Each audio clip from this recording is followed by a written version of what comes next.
The airport pulsed with the familiar rhythm of travel, heels clicking on tiled floors, rolling suitcases trailing behind their owners, muffled gate announcements bouncing off the walls. For most, it was just another busy Monday morning. But for Vanessa Brooks, a well-dressed black woman in her early 30s, today would be anything but ordinary. She hadn't triggered any alarms, she hadn't broken any rules, yet before she could step through security, two agents abruptly stepped into her path. One male, one female, both stone-faced. "Step aside," the man barked. "We've received instructions to inspect your luggage." Vanessa blinked in confusion. "Instructions? For what reason?" she asked, her voice steady but laced with tension. The female officer crossed her arms. "Don't play innocent, open your bag." Around her, travelers began to slow down, watching the scene unfold. Some whispered, others simply stared. Vanessa could feel their eyes judging her, eyes that assumed guilt without evidence, based on nothing but skin tone. Still, she complied. The man rummaged through her belongings with rough hands. The woman patted her down and then, deliberately, theatrically, sprayed her gloves with disinfectant, as though Vanessa were contaminated. The search turned up nothing, but then the officer held up a shiny badge. "Cute," he sneered. "A fake cop badge? That's not allowed on board." Without a second thought, he tossed it into a nearby trash can. Vanessa's jaw clenched. That was her badge, her job, but she said nothing. Not yet. Minutes later, seated in first class, Vanessa finally allowed herself a deep breath, until a voice nearby snapped, "What's she doing up here?" Another chimed in, "Must have stolen a ticket." The murmurs grew louder. Disgusted faces turned toward her, and just like that, the flight crew ordered her out, tore up her ticket, escorted her to the back of the plane, and served her a stale sandwich with a side of disdain. She could have fought back. She didn't. But when a terrorist strapped with a bomb stormed the cabin, hours later, it was Vanessa, the woman they called a criminal, the woman they humiliated, who stood up. And what she did next silenced the entire nation. But to understand that moment, the one where Vanessa Brooks took back her power, you need to understand what she endured just hours earlier. After being humiliated in first class, Vanessa sat alone near the rear lavatory of the plane, crammed between two strangers who clearly didn't want her there. One shifted uncomfortably every time her arm brushed his. The other pretended to be asleep, though her stiff shoulders and angled body language screamed discomfort. Vanessa tried to retreat inward, eyes closed, breathing slow, but the sting of the badge being tossed away, of the torn ticket, of the muttered black trash from a woman in pearls 2 rows back, it all clung to her like smoke. She wasn't new to racism, but there was something systemic about today, something chilling. These weren't just stares from one person, this was a chain reaction. Officers, passengers, even crew, each emboldened by the last, their cruelty stacking like dominoes. No one intervened, no one questioned it, and yet she was the suspicious one. The plane climbed altitude, and Vanessa's thoughts turned to her father, Detective Clarence Brooks, a lifelong cop who taught her to move with dignity even when the world tried to strip it away. "Don't let them provoke you," he used to say. "They'll try to make you the angry black woman. Don't give them the satisfaction. Let your justice speak for itself." So she didn't snap when they searched her, didn't scream when they kicked her out of first class, but in her chest something heavy was forming, like a tide pulling inward before it crashes. Suddenly, the cabin lights flickered. A moment later, a piercing shriek erupted from the front. Vanessa jolted upright. The intercom cracked on static, then chaos. "Help, there's a man with a gun." Gasps, screams, children crying. The plane lurched as passengers in first class stood abruptly. A man's voice roared above the rest. "Everybody sit down or this whole bird goes down." Vanessa's heart pounded.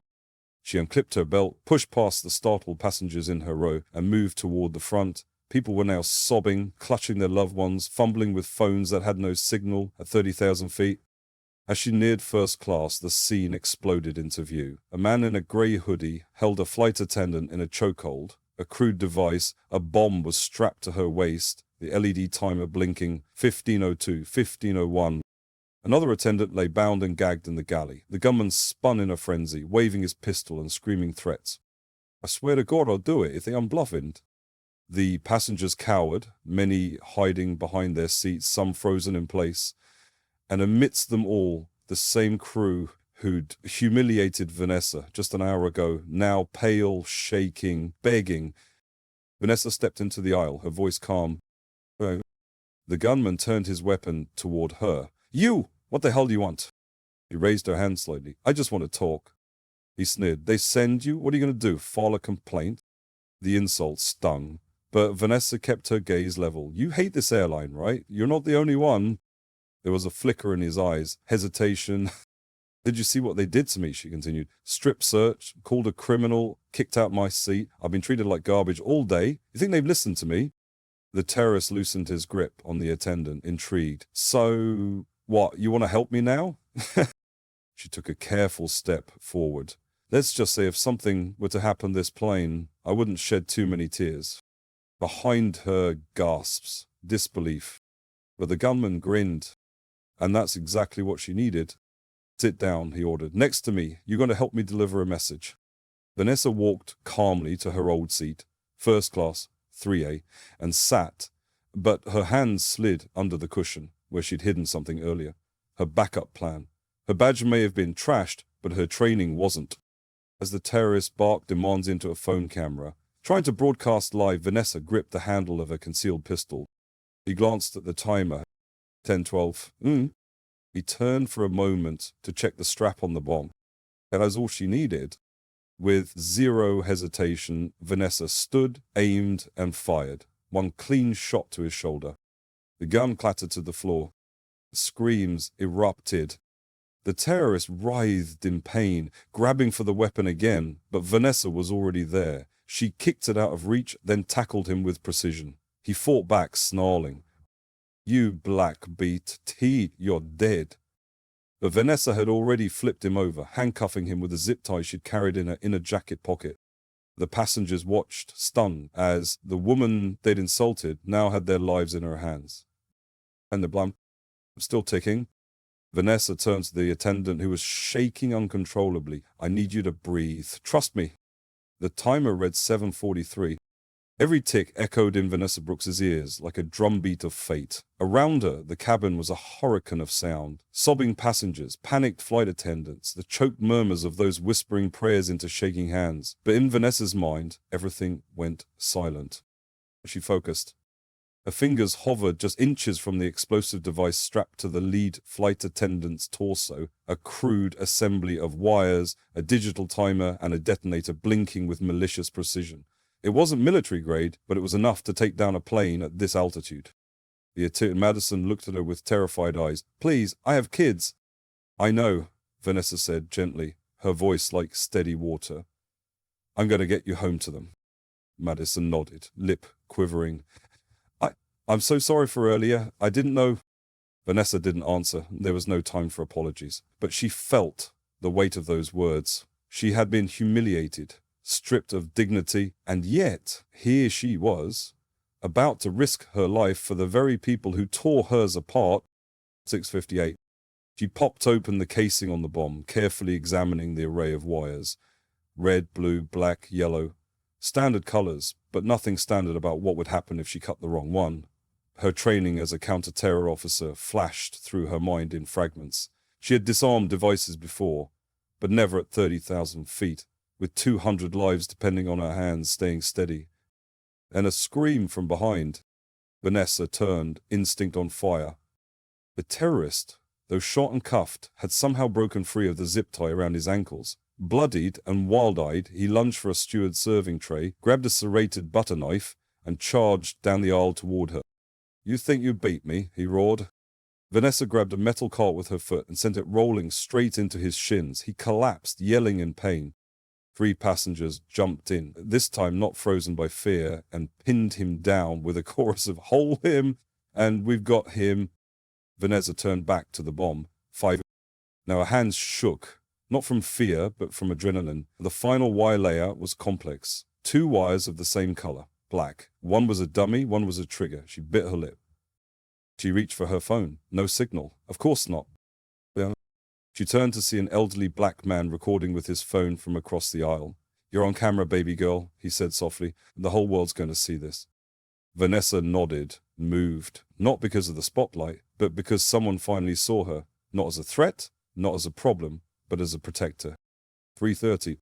She exhaled and whispered to herself, trust the training. Her father's voice returned again. The wire that matches the battery line is usually the backup. Never trust it. Go with the feed line.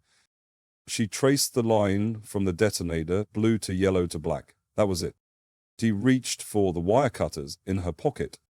Just as she was about to snap, a new voice from behind, sharp, urgent. Vanessa turned, and her blood ran cold. A man in a pilot's uniform stood at the entrance to first class, eyes locked on the bomb. That's not the primary line, he said. This model runs dual detonators. It's a 2-trigger failsafe. You cut that wire, it still goes off. Vanessa's stomach dropped. Then what do I cut? He stepped forward, glancing at the exposed circuitry. You need to pull the fuse between both triggers, then cut both blacks within 2 seconds. Her pulse raced. 2 seconds?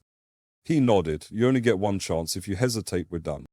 She wiped the sweat from her palms onto her pants, heart thudding like a war drum. She'd never done a 2-trigger sequence live. The passengers fell into an eerie silence, watching her like one might watch a tightrope walker over fire. No, wait. She placed the cutters around the fuse. Her breathing slowed, focused. Ow! The pilot shouted, and she yanked the fuse. The timer jumped to 0A2. She cut the first black wire. On, shouted someone, as she cut the second. Silence. The bum stuck. No explosion, no flame, just silence. Then came the sobbing, and the clapping, in the uproar. People stood, screamed her name, wept openly. The same flight crew who had torn her ticket and called her people like you now dropped to their knees in front of her. Madison threw her arms around Vanessa, whispering, thank you, over and over, between heaving breaths. Vanessa stood frozen, not in shock, but in restraint. If she could have said, I told you so. She could have spat every insult back. But instead, she looked into the camera, still recording her, and with a voice filled with grace, said only, maybe now people will see us differently. For a few long seconds, it felt like the world stood still. And the passengers surged forward, desperate to touch Vanessa Brooks' hand to get a selfie to say thank you. The same mouths that had spat insults hours ago now praised her like a savior. You're incredible, gasped the pearl-draped woman who once called her black trash. You saved my daughter's life, whispered the man who had moved his arm away from her on the flight. I misjudged you, mumbled Madison, the lead flight attendant, eyes red and filled with guilt. Vanessa nodded silently, accepting their words with a tight smile, but inside something twisted, a bitter aftertaste. As she remembered the gloved hands searching her like contraband, the ticket ripped in half like a dignity, the sandwich thrown at her like she was less than, and no apology, no flowers or praise could erase that. But she stayed composed, grace under fire, as her father taught her. The plane emergency landed an hour later. Federal agents swarmed the tarmac. The bomber, still moaning from the bullet wound, was taken into custody. Vanessa, meanwhile, was ushered away from the flashing lights and questions, a blanket draped over her shoulders like a bandage for dignity. She didn't want attention, she wanted honesty. But that's not what the world gave her. And the next morning, her face was everywhere. Mystery heroine saves jetliner. Brave black officer stuns nation. The woman first class tried to kick out becomes the only reason they're still alive. Talk shows begged for interviews. Influencers posted photos claiming they were on the same flight. Airline executives scrambled to save face, offering Vanessa lifetime flight passes, luxury gifts, a public apology crafted by lawyers. But she declined the offers, all of them. Because deep down she knew this wasn't about one flight. This was about every unspoken judgment, every microaggression, every time someone like her was told through silence or a side eye, you don't belong. The airline invited her to a televised award ceremony, hoping to turn their PR disaster into a redemption arc. She agreed on one condition, said she could speak. The CEO hesitated. They wanted her to smile, wave, say thank you. Vanessa wanted to say something else entirely. On the day of the event, the ballroom sparkled with chandeliers and hypocrisy. Guests sipped champagne and complimented her designer gown, not knowing it was borrowed from a friend, because her own luggage had been tossed aside in the airport chaos. The CEO stood at the podium first. He spoke about heroism, diversity, and rethinking internal policies. And then he introduced Vanessa. She took the mic, eyes scanning the sea of smiles, many of them fake. "My name's Officer Vanessa Brooks," she began. "I'm a federal counter-terrorist specialist, but yesterday I was none of those things to you." The room shifted. "Yesterday I was a suspicious individual. A problem, a woman removed from first class because people thought I didn't look like I belonged. Some of you in this room were on that flight." Nervous glances. "I didn't say that plane to be famous. I didn't disarm a bomb to prove anything. I did it because it was my job. But I remember, before I was a hero, I was a problem. I was humiliated, insulted, and dehumanized." She posed. "And yet here you are, clapping now." The claps faded. "I don't need your applause. What I need is your reflection. What I need is for the next Vanessa Brooks sitting in first class, holding a legitimate ticket, not to be treated like a fraud, before proving herself with a gun and nerves of steel." A beat of silence. "You say I'm exceptional, but the truth is, I'm not. I'm just one of many. But most of us never get the chance to prove you wrong in a life or death crisis. We're passed over, talked down to, thrown to the back." Now the room was still. "I hope what happened on that plane changes more than your headlines. I hope it changes your hearts." She stepped down, and no one dared speak for several seconds until a single person stood and began clapping. Then another, and another. But this time it wasn't forced. It wasn't PR. It was and backstage, Madison approached her. "I saw myself in the mirror last night," she whispered. "Didn't like what I saw. I don't expect forgiveness, just wanted you to know." Vanessa nodded. "Then start with the next person, the one who walks on board and doesn't look like you. Don't wait for a crisis to respect them." That night, Vanessa sat in her apartment, shoes off, badge beside her on the table. She turned off the news, silenced her phone, and looked out the window at a city that had once ignored her. Maybe, just maybe, it was listening now. But as Vanessa Brooks leaned back in her apartment that evening, eyes scanning the glowing city skyline, her thoughts refused to quiet. The faces on that plane, their terror, their shame, their tears, still haunted her, not because of the fear they felt, but because of how quickly they forgot what they had been. The next morning, Vanessa woke to headlines celebrating her as America's new hero. The mayor invited her to City Hall. The president's press secretary mentioned her name during a morning briefing. Social media was ablaze with hashtags like Hero Vanessa and Fly with Respect. And then came the shock. A private message appeared in her encrypted federal inbox. It was labeled classified. She opened it. Identity of flight 417 bomber confirmed. Internal connections suspected, request immediate discretion. Attached was a confidential report that chilled her to the bone. The man she had apprehended, the bomber, wasn't acting alone. He had been in communication with someone inside the airline. Someone high-ranking. Someone who knew the aircraft layout, the shift schedules, the names of vulnerable attendants. It had all been orchestrated. Not for religious fanaticism, not for political demand, but for profit. The flight had been part of an insurance scam, one that would have framed the incident as a tragic security lapse, while generating millions in damage payouts and stock manipulation. Vanessa's intervention had saved lives, yes, but she had also unknowingly ruined a powerful plan. And now she was a liability. Her phone rang. Her supervisor's voice on the line was taut. "Vanessa, we just intercepted a threat made against you. Someone doesn't want this to go public." She didn't flinch. "Let them come." Later that night, as she left her building to meet a journalist friend, she noticed a black SUV parked across the street. Tinted windows, engine idling. Coincidence? No. She'd been trained too well for that. She turned on her heel and walked the opposite direction, ducking into a crowded cafe. 2 minutes later, the SUV slowly rolled by. They weren't subtle. But Vanessa wasn't scared.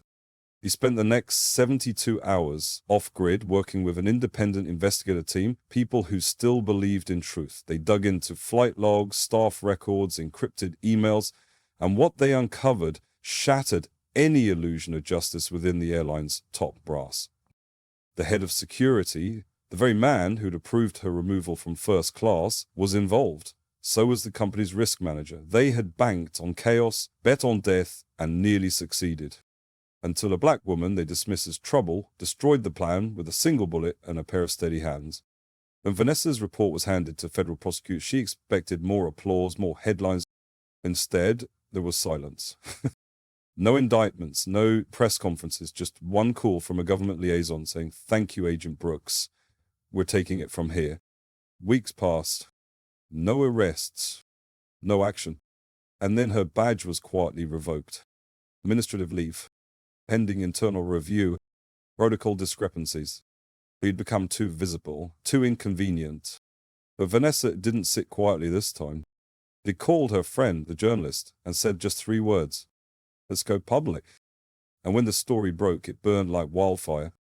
A Flight 417 hero exposes airline bomb conspiracy, then gets punished for speaking out. From medal to muzzle, how America treats its black heroines. The backlash was swift and fierce. Within 48 hours, protesters flooded the airline's headquarters. Former employees came forward with additional evidence. Investors pulled out. The CEO resigned. The head of security was arrested, trying to flee the country. And Vanessa, she didn't want vengeance. She wanted change. She returned one last time to the same terminal where it all began. A camera crew followed her, capturing every step as she walked through security, this time without harassment, without suspicion. The same TSA agent who once accused her of being suspicious stood at attention, eyes lowered. Vanessa looked him in the eye. "I'm not here to shame you," she said, voice calm. "I'm here so the next woman like me doesn't get treated the way I was." She turned to the camera. Dignity doesn't need permission, and justice doesn't wait for convenience. Her words echoed across the nation. High schools studied her case, universities invited her to speak, civil rights organizations used her story to push for airline policy reform, and slowly the sky began to change. Not just for Vanessa, but for everyone who had ever been told they didn't belong above the clouds. Because now they had someone who proved they did. And this time, the world didn't just clap. It listened. It learnt. It changed. But Vanessa Brooks knew better than to believe change comes easy. Applause fades. Headlines shift. People forget. What they remember, what history remembers, is action. 2 months after she exposed the conspiracy behind Flight 417, Vanessa stood before a packed courtroom. The trial of the airline's former security chief was underway, and she'd been summoned to testify. As she took the stand, she locked eyes with the man who once tore her dignity apart with a single nod, who stood by while she was dragged from first class and served a stale sandwich like a prisoner. Now, he sat behind bulletproof glass in an orange jumpsuit, wrists shackled, trying to avoid her gaze. Vanessa cleared her throat. "Before you see me as a whistleblower, as a hero, or whatever the headline said, see me as the woman you all ignored, the one you judged before I ever opened my mouth, and ask yourself, how many more women like me never got a chance to fight back?" And the room fell silent. That night, she walked home alone beneath a sky full of stars, one hand in her coat pocket, fingers wrapped around the folded copy of her resignation letter. Here's resignation, because Vanessa had made a choice, not out of fear, but out of purpose. She wasn't going back to law enforcement. She was going forward towards something bigger.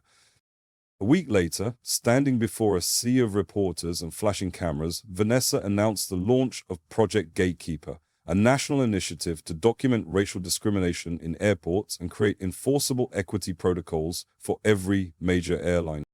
But what no one saw coming was who tried to shut it down. The very department she once served issued a formal statement distancing itself from her movement. They called it too political, too disruptive, too inconvenient. It was the same pattern. Applaud the hero, silence the voice. But this time, Vanessa didn't stay quiet. She exposed internal memos. She shared audio recordings. She went to war, not with fists or bullets, but with truth. And truth doesn't need permission. Truth erupts. When one news outlet refused to cover her story, a high school student reposted her full testimony online. It went viral overnight, 30 million views in 3 days. The caption read, "This is why we don't stay silent anymore. Protests reignited not just for Vanessa, but for every name that never made the news. And suddenly, doors began to open. The president invited her to join a national ethics board. Schools began teaching her story in civics classes. TSA implemented the Brooks Amendment, requiring mandatory racial bias training and surveillance audit trails for all security checks. And still, Vanessa refused to take a victory lap. Instead, she returned one last time to Flight 407. The airline had offered to commemorate her with a statue at the terminal. She declined. Instead, she requested a seat. Seat 3A, she told them. That's all I want. But they didn't understand. Until the day of the dedication, when Vanessa walked aboard a parked aircraft, surrounded by reporters, airline officials, and survivors of the flight, and stopped at her original seat, the one she was ripped from, the one where it all began. She turned to the crowd, eyes fierce. "This is the seat you said I didn't deserve," she said. "You tore my ticket. You tore my dignity. And I sat in silence, not because I was weak, but because I was watching." A beat passed, her voice dropped, steady as iron. Respect is not something you get to assign based on uniform, skin color, or wallet size. It's earned through how you treat others, especially when you think no one is watching. Gasps rippled through the crowd. Some cried, others bowed their heads. But Vanessa didn't speak for pity. She spoke for power, for truth, for every silent passenger walking through a terminal, holding their breath, not because they're hiding something, but because they're afraid of being targeted for existence. She reached into her bag and pulled out the same fake badge the TSA officer had tossed months earlier, retrieved from the trash, bent but still gleaming. She held it up. "This badge doesn't define me," she said. "Neither does this seat. What defines me is what I do when you try to erase me. What defines all of us is whether we stand back or stand up." The cabin filled with applause. But this time she didn't wait for it. She turned, walked down the aisle with her head high. And as she stepped off that plane for the last time, passengers boarding for their flight to Chicago paused, recognizing her. But no one whispered. No one stared. No one called security. It was for the first time Vanessa wasn't a suspicious individual. She was the reason they all got to fly. But Vanessa Brooks never sought recognition. She never wanted statues, awards, or speeches. What she wanted, what she fought for, was simple. Respect without condition. Weeks passed, then months. And slowly the world adjusted. Airports became quieter. Kinder, security lines more cautious than confrontational. People began to look twice, not at skin color, but at behavior. Not at clothing, but at character. In the quiet aftermath, Vanessa retreated from the spotlight. She declined interviews, turned down book deals. She returned to her roots, volunteering at local community centers, mentoring young women of color who dreamed of careers in law enforcement, aviation, and leadership. One rainy afternoon, while giving a workshop at a Southside middle school, a girl named Aaliyah raised her hand. "Miss Brooks," she asked softly, "how did you stay calm when they were so mean to you? Weren't you mad?" Vanessa smiled, not a media smile, but the kind that came from scars earned and battles survived. "I was," she said, "but if I let their hate shape my actions, I'd be letting them win twice. I didn't stay calm because I wasn't angry. I stayed calm so I could win on my own terms." The room fell silent. The teacher cried. And the next day, that same student, Aaliyah, started her own school club called the Flight Crew, aimed at helping kids from marginalized backgrounds learn about aviation and civil rights. It grew faster than anyone expected. Within 6 months, major airlines partnered with the program. Vanessa was invited back, not as a guest, but as an advisor. And on the 1-year anniversary of Flight 417, something unexpected happened. Vanessa received a letter, handwritten, from Madison, the flight attendant she'd saved, the very one who once tore her ticket and dismissed her humanity. The letter read, "Vanessa, I never thanked you the right way. Not just for saving my life, but for saving who I was becoming. You made me face the ugliest parts of myself, and because of you, I've changed. I've started training to be a crisis counselor. I want to be someone who calms storms instead of causes them. You taught me something no badge or title ever could. Greatness doesn't shout, it serves. With all my heart." Madison. Vanessa had the letter for a long time. Then she looked out her window. Above her, a plane cut through the clouds, small against the sky, but steady. And for the first time in a long time, Vanessa smiled, not because she was seen, but because she knew she never needed first class to prove her worth. She just needed one seat, and the strength to never give it up. And that's what this story's always been about. Not just about one woman, not just about a plane, but about every space, every room, every table, every opportunity where someone is told they don't belong because of how they look, where they come from, or what society assumes they are. Vanessa Brooks didn't fight to be exceptional. She fought so that being ordinary wouldn't mean being invisible, so that the next black woman or brown man or hijab-wearing student or disabled traveler wouldn't have to prove their worth before being treated like a human being. Because worth isn't earned through a crisis. It's inherent. It's untouchable. It exists long before a camera rolls or a gun is drawn or a bomb starts ticking. The world watched Vanessa rise under pressure, but what it needed to see more clearly was how it had failed her before that moment. How often do we only celebrate someone when they save us after we've hurt them first? The real lesson isn't just about bravery and chaos. It's about dignity and silence, strength in restraint, power in refusing to let hate change who you are. And now, dear viewer, the question turns to you. When you board your next flight, walk through a crowded terminal, or stand in line at security, will you remember this story? Will you speak up when someone's being mistreated, not just when it's convenient, but when it's necessary? Will you recognize the quiet heroes already around you, those who wear no cape, hold no title, but carry the weight of prejudice on their backs every single day and still stand tall? Because sometimes the person the world underestimates the most is the one who will save it. Vanessa didn't need their safety. She didn't need their approval. She needed her truth. And once you claimed it, nothing and no one could take it away. Thank you for walking this journey with us. If this story moved you, challenged you, or opened your eyes even a little, don't let it stop here. So talk about it, reflect on it, and most of all, live it. Because justice doesn't begin in a courtroom. I think it begins in the moments we choose to treat others with the respect they deserve, not when they save us, but when they simply exist. Until next time, stand up, speak out, and never ever give up your seat. Thank you for watching. Stay aware, stay human, stay strong.